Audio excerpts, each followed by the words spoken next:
ಶಿಕಾರಿ ಆಯಿತಾ ಎಂದು ನಮ್ಮನ್ನೊಮ್ಮೆ ಕೇಳಿಯೇ ಕೇಳುತ್ತಾನೆ. ಒಮ್ಮೆ ಚೀಂಕ್ರ ಮೇಸ್ತ್ರಿ ಹತ್ತಿರ ಮಾತಾಡುತ್ತಿರಬೇಕಾದರೆ ಅವನ ಬುಟ್ಟಿ ಡಬಡಬ ಸದ್ದು ಮಾಡಿ ದೆವ್ವದ ಬುಟ್ಟಿ ತರ ಕುಣಿಯಿತು. ನಾನು ನೋಡುವಷ್ಟರಲ್ಲಿ ಬುಟ್ಟಿ ಮುಚ್ಚಲ ಅರ್ಧ ತೆರೆದುಕೊಂಡು ಅದರೊಳಗಿಂದ ಹಾವಿನಂತೆ ಉದ್ದಕ್ಕಿದ್ದ ಮೀನೊಂದು ಚಿಮ್ಮಿ ಹೊರನೆಗೆದು ಹಾವಿನ ಮಾದರಿಯ ಎಲ್ಲೆ ತೆವಳುತ್ತಾ ಅಂಕುಡೊಂಕಾಗಿ ನದಿ ಕಡೆಗೆ ಹರಿಯಿತು.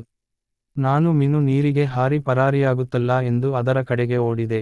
ನೀರಿಗೂ ಮೀನಿಗೂ ಎರಡೇ ಮಾರು ಅಂತರ. ಗಡಿಬಿಡಿಯಲ್ಲಿ ಮೇಸ್ತ್ರಿ ತಡೆಯಿರಿ ಎಂದು ಹೇಳಿದ್ದು ಕೇಳಲಿಲ್ಲ. ಹೋಗಿ ಮೀನಿನ ತಲೆ ಹಿಡಿದುಕೊಂಡೊಡನೆ ಅದು ಹಾವಿನ ಮಾದರಿಯಲ್ಲಿ ಕೈಗೆ ಸುತ್ತಿಕೊಂಡು ನುಲಿಯತೊಡಗಿತು. ಆಮೇಲೆ ಅದೇನು ಮಾಡಿತೋ ನನಗೆ ಗೊತ್ತಾಗಲಿಲ್ಲ. ಇದ್ದಕ್ಕಿದ್ದಂತೆ ಗರಗಸದಲ್ಲಿ ಕೈ ಕುಯ್ದ ಹಾಗೆ ಯಾತನೆಯಾಯ್ತೂರಿ ತಾಳಲಾರದೆ ಕೈಗೆ ಸುತ್ತಿಕೊಂಡಿದ್ದ ಮೀನನ್ನು ಕೊಡವಿದೆ. ಮೇಸ್ತ್ರಿ ಕೋಲು ತಗೊಂಡು ಹಾವು ಮೀನಿಗೆ ಹೊಡೆಯಲು ಓಡಿಬಂದ.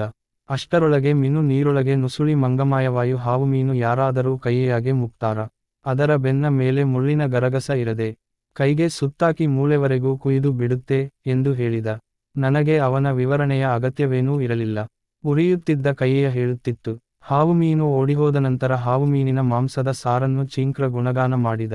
ಅನಂತರ ಇದ್ದಕ್ಕಿದ್ದ ಹಾಗೆ ಗಂಭೀರವಾಗಿ, ನೋಡಿ ನೀವು ಗಾಳ ಹಾಕ್ತಿದ್ದೀರ.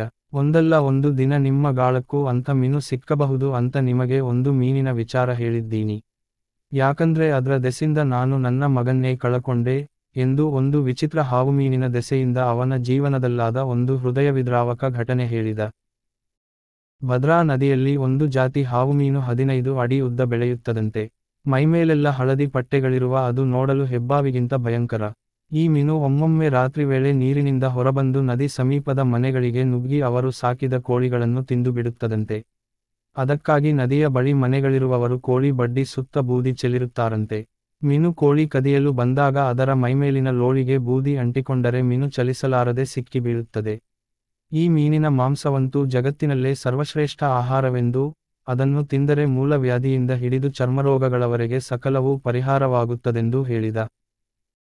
ಈ ಮೀನು ಚೀಂಕ್ರನ ಮಗನನ್ನು ಕೊಂದಿದ್ದಾದರೂ ಹೇಗೆಂದು ಕೇಳಬೇಕೆಂದಿದ್ದ ನನಗೆ ಅವನ ಅಡ್ಡಮಾತುಗಳಿಂದ ಅಸಹನೆಯಾಯಿತು. ನಿನ್ನ ಮಗನನ್ನು ಕೊಲ್ಲೋದಕ್ಕೆ ಅದೇನು ನಿನ್ನ ಮನೆವರೆಗೆ ಬಂದಿತೇನಯ್ಯ ಎಂದೆ. ಛೇ ಛೇ, ನನ್ಮನೆ ಇಪ್ರೀತ ದೂರ, ಹಾವುಮೀನಿಗೆ ಅಲ್ಲೀತನಕ ಬರಕ್ಕಾಗಲ್ಲ ಬಿಡಿ ಎಂದು ಮತ್ತೆ ತನ್ನ ಕತೆ ಮುಂದುವರಿಸಿದ. ಭದ್ರಾ ನದಿಯ ಈ ಭಾಗದಲ್ಲಿ ಮೀನು ಹಿಡಿಯಲು ಕಟ್ಟುಗಾಳ ಕಟ್ಟುವ ವಾಡಿಕೆ ಇದೆ. ಈ ರೀತಿಯ ಕಟ್ಟುಗಾಳ ಬೇರೆ ಯಾವ ನದಿಯಲ್ಲೂ ಯಾರೂ ಕಟ್ಟಿದ್ದು ನೋಡಲಿಲ್ಲ. ಇಲ್ಲಿ ಏಕಾಂಗಿಗಳಾಗಿ ಕುಳಿತು ಗಾಳದಲ್ಲಿ ಮೀನು ಹಿಡಿಯಲು ಕಾಡುಮೃಗಗಳಿಗೆ ಹೆದರಿಯೋ ಅಥವಾ ಆನೆ ಕಾಟ ಎಂದೋ ಗಾಳಗಳಿಗೆ ಜೀವಂತವಿರುವ ಚಿಕ್ಕ ಚಿಕ್ಕ ಮೀನುಗಳನ್ನು ಸಿಕ್ಕಿಸಿ ಸಂಜೆ ಕಟ್ಟಿ ಹೋಗಿ ಬಿಡುತ್ತಾರೆ. ಮೀನುಗಾರರು ಗಾಳದ ದಾರವನ್ನು ನದಿ ಪಕ್ಕ ಬೆಳೆದಿರುವ ಬಿದಿರನ್ನು ಬಿಲ್ಲಿನಂತೆ ಬಗ್ಗಿಸಿ ಅದರ ತುದಿಗೆ ಕಟ್ಟುತ್ತಾರೆ. ಅನಂತರ ಬಿದಿರು ಮತ್ತೆ ಚಿಮ್ಮದ ಹಾಗೆ ಕವೆಕಟ್ಟಿ ಅದನ್ನು ಸಿಡಿಕಡ್ಡಿ ಮಾದರಿಯಲ್ಲಿ ನಿಲ್ಲಿಸಿರುತ್ತಾರೆ.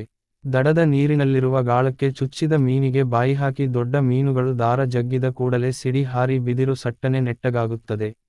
ಗಾಳಕ್ಕೆ ಸಿಕ್ಕ ಮೀನು ಅದರೊಡನೆ ಆಕಾಶದಲ್ಲಿ ನೇತಾಡುತ್ತಿರುತ್ತದೆ. ಬೆಳಿಗ್ಗೆ ಬಂದ ಮೀನುಗಾರರು ಮತ್ತೆ ಬಿದಿರನ್ನು ಬಗ್ಗಿಸಿ ಮೀನು ಬಿಡಿಸಿಕೊಳ್ಳುತ್ತಾರೆ. ಚೀಂಕ್ರನ ಮಗನೂ ಇದೇ ರೀತಿ ಕಟ್ಟುಗಾಳ ಕಟ್ಟಿ ಅನೇಕ ಭಾರಿ ಭಾರಿ ಮೀನುಗಳನ್ನು ಹಿಡಿದಿದ್ದನಂತೆ. ಆದರೆ ಒಮ್ಮೆ ಕಟ್ಟುಗಾಳಕ್ಕೆ ಬಿದ್ದ ಮೀನನ್ನು ನೋಡಲು ಬಂದಾಗ ಅವನು ಕಟ್ಟಿದ್ದ ಬಲವಾದ ಬಿದಿರೇ ಮುರಿದು ನೀರಿನಲ್ಲಿ ಬಿದ್ದಿತ್ತು.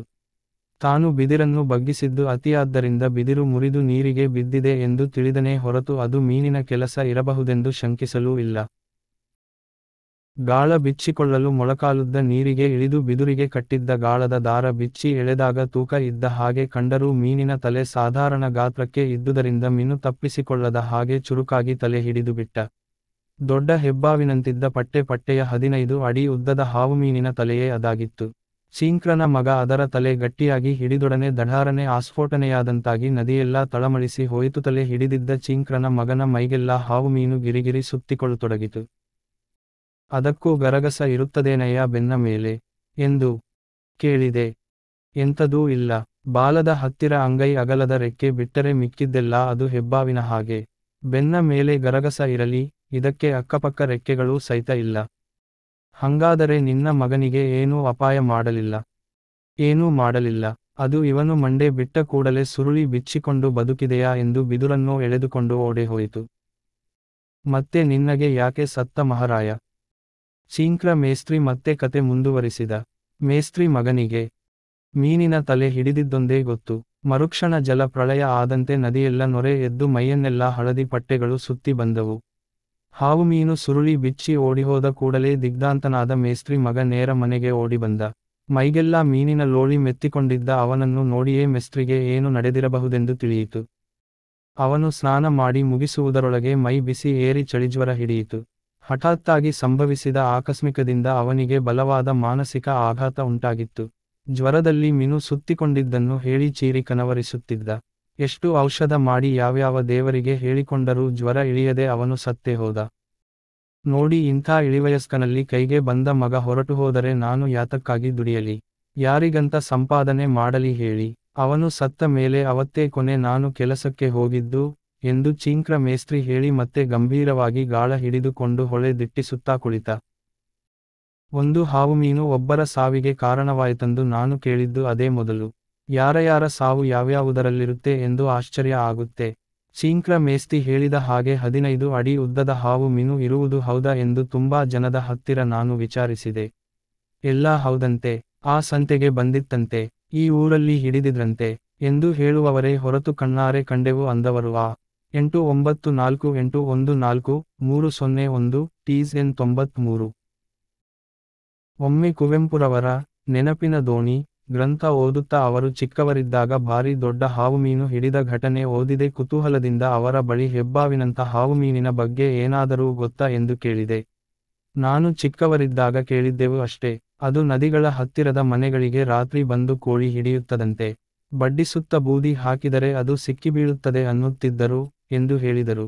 ಚೀಂಕ್ರ ಹೇಳಿದ ವೃತ್ತಾಂತವನ್ನೇ ತದ್ವತ್ತಾಗಿ ತಂದೆಯವರು ಹೇಳಿದ್ದರು.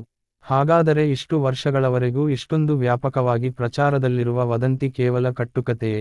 ಕುದುರೆ ಮುಖದಿಂದ ಬಿಡುತ್ತಿರುವ ಕಶ್ಚಲಗಳಿಗೆ ಸಿಕ್ಕಿ ಆ ಮೀನು ನಿರ್ವಶ ಆಗದಿದ್ದರೆ ಚೀಂಕ್ರ ಮೇಸ್ತ್ರಿ ಹೇಳಿದ ಹಾಗೆ ಒಂದಲ್ಲ ಒಂದು ದಿನ ನಮಗೆ ಅದು ಸಿಕ್ಕೀತೇನೋ?